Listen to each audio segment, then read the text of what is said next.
Chaturanga Dandasana, la postura del bastón de 4 apoyos, y los Yoga Sutras de Patanjali.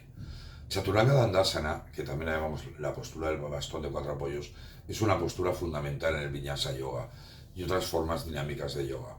Se parece mucho a una plancha baja y es parte de la secuencia del saludo al sol. En esta asana, el cuerpo se mantiene horizontal con solo las palmas de las manos y los dedos de los pies tocando el piso, formando una especie de línea recta. Ni el Gita ni Patanjali hablan de posturas específicas, como bien sabéis, como esta de Chaturanga, pero sí que establece una base filosófica y práctica que puede aplicarse a muchas asanas. Algunas relaciones claves entre Chaturanga y los sutras vamos a verlas muy resumidamente en este vídeo.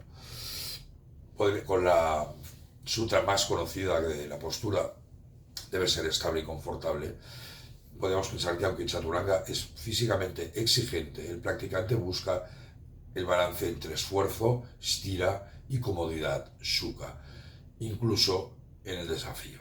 Soy Pedro Nonell. Si deseas más información sobre cómo armonizar las asanas con los versos de Gita y de las sutras de Patanjali, considera seguir la formación Espiritualización de Asanas con el Bhagavad Gita. Este vídeo contiene una brevísima presentación, resumen de la asignatura. En los materiales de estudio encontrarás muchísima más información. Este es el libro que he escrito, que lo podéis ver aquí detrás, sobre el yoga de la sabiduría, cuya primera parte contiene la traducción del Gita en base al Gita de acuerdo a Gandhi, que he traducido al español. Chaturanga también la podríamos relacionar con la Sutra 1.14, que nos dice: la práctica se establece firmemente cuando se realiza durante largo tiempo, sin interrupción y con devoción, con bhakti.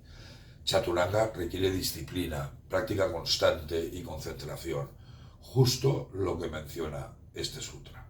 También podemos relacionarle con el Sutra 1.2, que dice: el yoga es la cesación de las fluctuaciones de la mente, la tan conocida sutra.